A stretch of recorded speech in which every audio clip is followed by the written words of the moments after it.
ఒకసారి ఒక మనిషి ఆప్యాయముని అయిన ఆనందుడిని తన భావోద్వేగాలను ఎలా నియంత్రించాలో తెలుసుకుందామని అడగడానికి వచ్చాడు.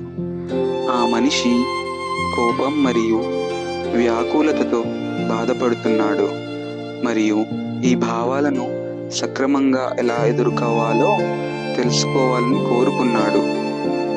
అయితే ఆనందుడు ఆ వ్యక్తిని ఆయనతో కూర్చోమని చెప్పాడు. ఆ తరువాత ఆనందుడు ఒక కథను చెప్పడం మొదలుపెట్టాడు.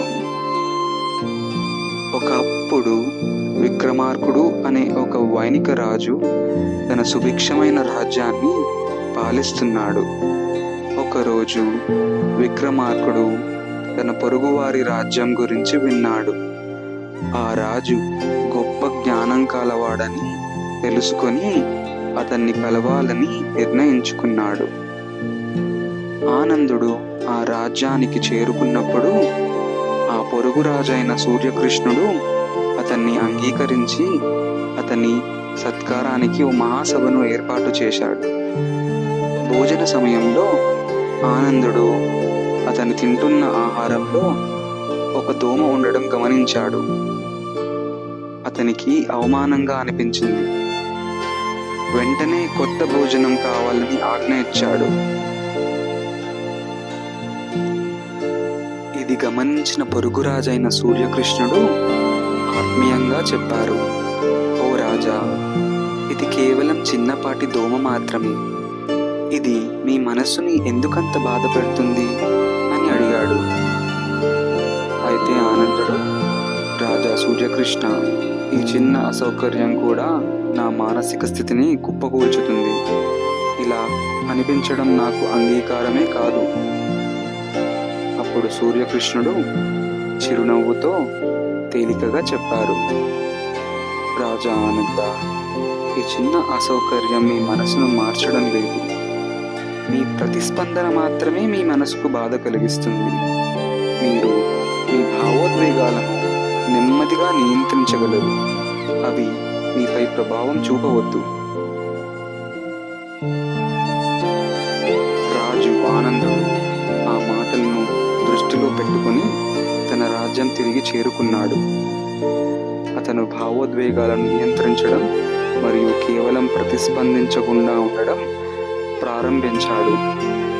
కాలక్రమేణా అతను తన స్థితిని పద్ధతిగా నిర్వహించగలిగాడు మరియు దృష్టిని క్షయించి కష్టమైన పరిస్థితుల్లో కూడా నిర్ణయాలు తీసుకోవడంలో మెరుగుపడినట్లయింది.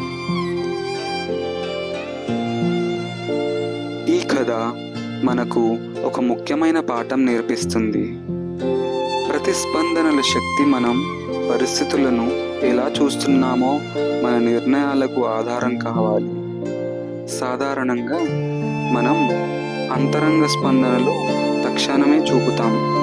అవి కఠిన పరిణామాలకు దారి తీయవచ్చు. కోపం లేదా వ్యాధి ప్రభావంలో స్పందించడం సంబంధాలను నశింపజేసే అవకాశం కలిగిస్తుంది. అయితే నిరోధాన్ని సాధించడం అనేది భావోద్వేగాలను నొక్కివేయడం కాదు. భావోద్వేగాలు మనుషులుగా ఉండడంలో సహజమైన భాగం, కానీ వాటిని పరిగణించి మంచి నిర్ణయాన్ని తీసుకోవడానికి ప్రయత్నించాలి.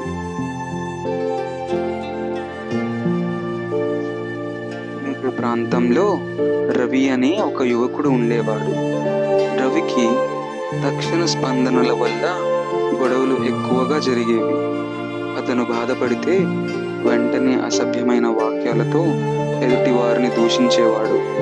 ఇది మరింత సంఘర్షణలు మరియు సంబంధాలను మరింత మరణించి వేసింది. ఒకరోజు రవి తన జీవితంలో మార్పును చేయాలని నిర్ణయించుకున్నాడు.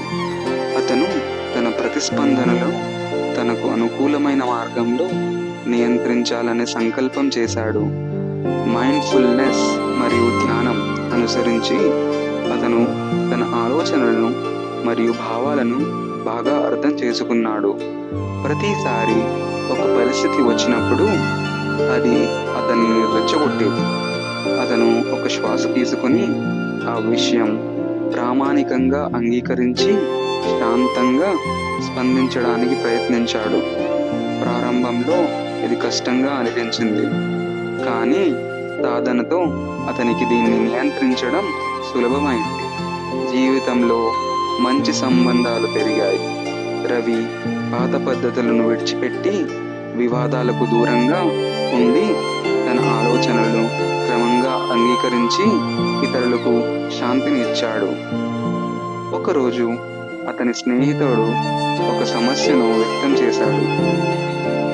రవి శాంతంగా ఆ మాటలను విన్నాడు మరియు క్షమాపణ తెలియజేసి ఉత్తేజకరమైన పదాలు చెప్పాడు.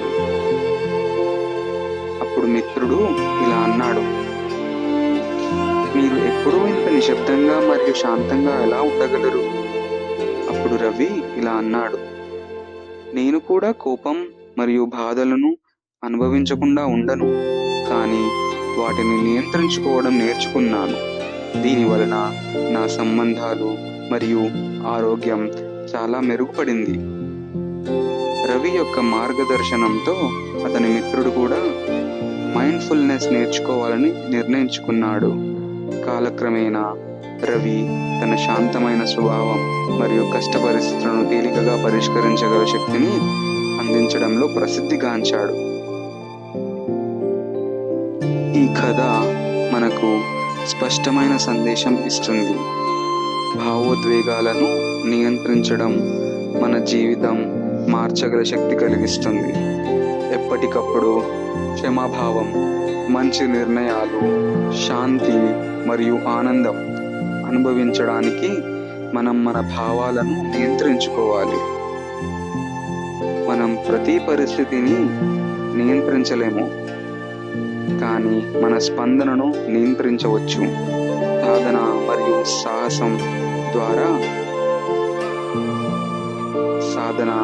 మరియు సహనం ద్వారా మనం వివేచనాత్మక స్పందనలను అలవర్చుకుని సమృద్ధిగా మరియు హార్మోనియస్ జీవితం అనుభవించవచ్చు.